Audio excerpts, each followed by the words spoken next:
Hello viewers and friends, thank you so much for tuning in. I'm Ron Grant and you're watching 284 Media out of Tortola in the beautiful British Virgin Islands. A happy Wednesday to each and every one of you.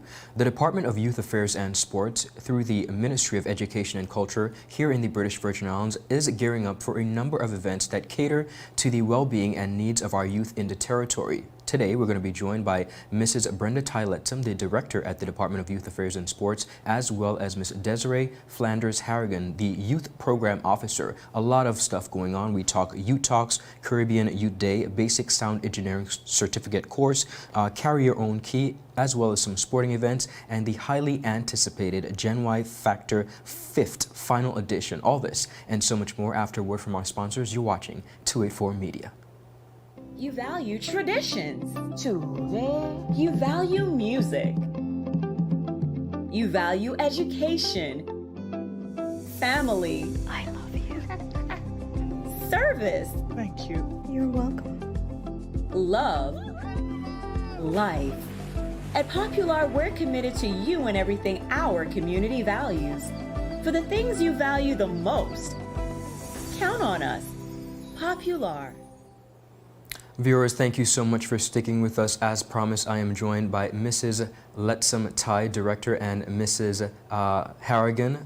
Ladies, thank you so much for your time this afternoon. Welcome to 284 Media. Thank you for having us. Thank you so much for the opportunity. You're most welcome. As promised and stated before, the Department of Youth Affairs and Sports is embarking on a number, and when I say a number of events, I mean you guys have quite a bit going on. We're going to get into that, of course, but I want to touch on some very important aspects. COVID-19, as we all know, has taken quite a turn and affected not only education, but the level of activities and extracurricular activities that our youth have been able to experience and engage in. Mrs. Letsum Tai, I want you to open by telling us how has the past few years, 2 years in particular, and in recent months, with the impact of COVID-19, what has that been like for the department in trying to maneuver through still catering to the youths of the territory?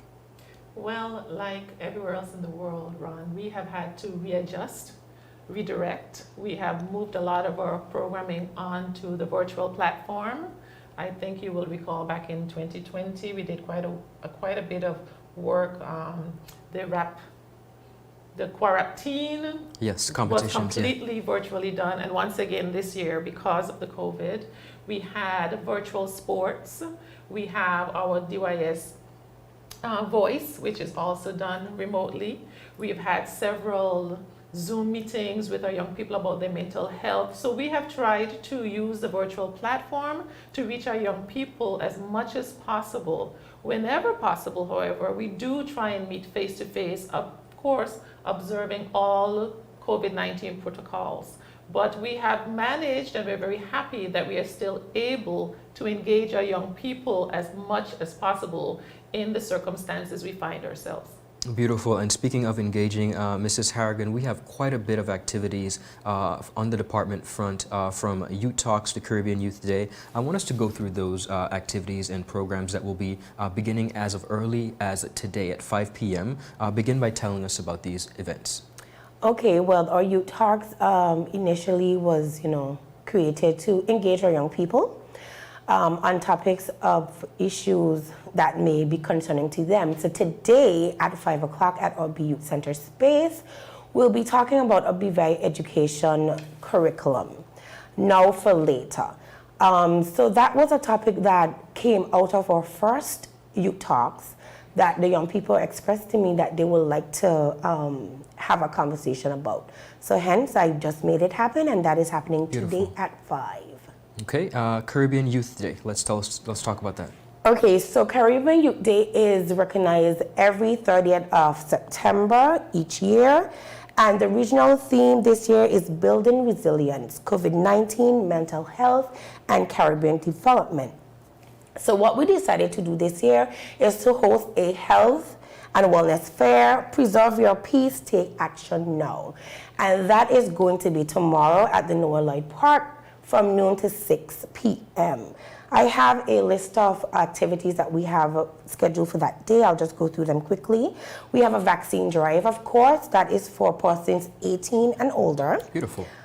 We have Healthy Eats, where we partnered with round farms, and they will be bringing samples of some of their foods and local treats that they have. We have a farmers market. We reached out to some young people that are farmers in our territory, and they are, well on board to engage with us in this event. Ellen Aromas, she will be there to sell some of her hand sanitizers and soaps, of course. We're in COVID-19 season, so you can't get too much of hand sanitizers. The spa at Leverett Bay is coming over to do some massage and aromatherapy. We have some Bazinga games. I think these games are essential, as we tie in with the whole mental health.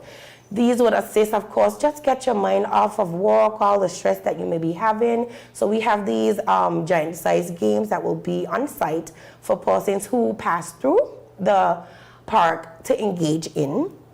We have information booth.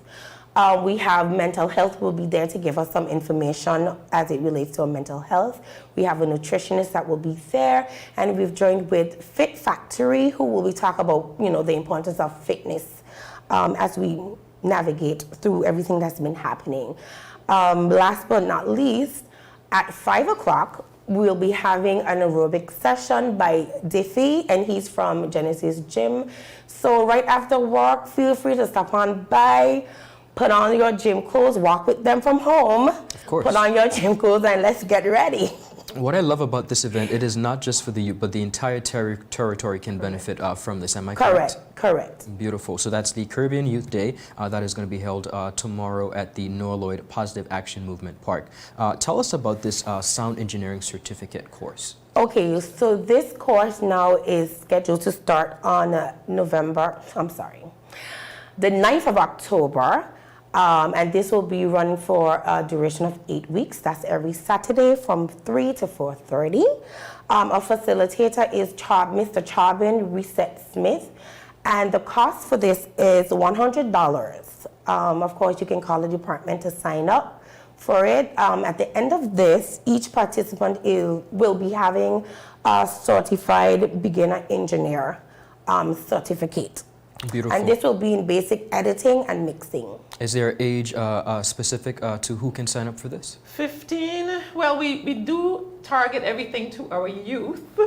But however, I think once all the youth have come forward and there are still spaces, we would definitely be open to anyone else who's interested in this course. Wonderful, I understand, and we appreciate that so much. We are in the day and age of sound engineering and, of course, media, all things media, and I think this particular course is going to serve as quite a pivotal and important aspect to helping to train some of our young people who are interested in this aspect. I have to talk about these sporting events, and then I need Mrs. Letumtai to tell us about the 5th and final edition, and I said final, viewers, believe it or not. Unfortunately, they say it's going to be the final edition of the Gen Y Factor, and I am interested to find out why that is. Ladies? Okay, for the sporting events, we have coming up the Intersecondary School Basketball League, and that is scheduled to begin on the 4th of October. On Monday. That's Monday coming at the multipurpose complex, beginning at 4:30 p.m. We have so far registered 2 teams from the Elmer Stout High School, Brigada Flax Education Center, 1 team from SDA, Seventh-day Adventist, and VIS, the Virgin Islands School of Technical Studies. So that is, and of course, games will not only be at the multipurpose complex, but we have games scheduled to be on Virgin Gorda as well as this basketball court. Beautiful. And Mrs. Letumtai? Yes, Gen Y Factor. This year, we didn't have an edition of Gen Y Factor because of COVID. However, next year, we hope to have our 5th and final edition of the Gen Y Factor singing competition. It's been a wonderful journey. We originally, when we planned our objectives and aims for the competition, we had a 5-year plan. Okay. And our first one was in 2016, where we had 8 finalists. The second one was in 2017, where it was district battles. And I think we had a total of 12 finalists that year. We followed that up with Battle of the Sexes, and once again we had 8. And last year we had I think 8 again. Oh, 8 is a popular number. We had Battle of the Schools. But the thing I want to say is that we had some incredibly talented finalists in all of those competitions. There were many of those competitions when you couldn't tell who would actually win. And we had always decided from the very beginning that the 5th edition would be the best of the best. Beautiful. So beyond the winners are not allowed to come back. We have something special for them to do in the competition.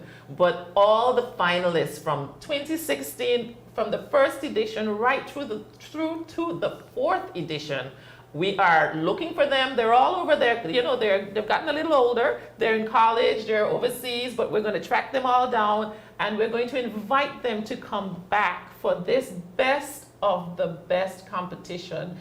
Gen Y Factor 2022, 5th and final edition. Amazing. With the fact that they've gotten older, I would assume that their voices have even grown and are even more magnificent. So this lends itself to an even more amazing competition. Ladies, I must, in my final analysis, commend the Department of Youth Affairs and Sports for always seeking to find interactive, exciting ways to really engage the youth of our territory, despite the very difficult times that we're trying to traverse ourselves through. When you look at this magnificent lineup that you have, I must commend you on pulling out all the stops and still finding an avenue to entertain and keep our youth excitingly entertained. Of course, these events, all of them, cannot be possible without a number of sponsors. Who are some of your contributors for these events? Well, Ron, before we even go to the sponsors, we have one event that we didn't get to mention. Okay. That's Carry Your Own Key. Ah, yes. When you hear Carry Your Own Key, of course, that mimics the well-known entertainment karaoke. And this is scheduled for October 12th to the 27th. So we're inviting, of course, this is a corporate edition. Corporate edition. So we're inviting all corporate entities to sign up, groups of 5. Our registration fee is $150. I don't think that's too much. No. Not at all.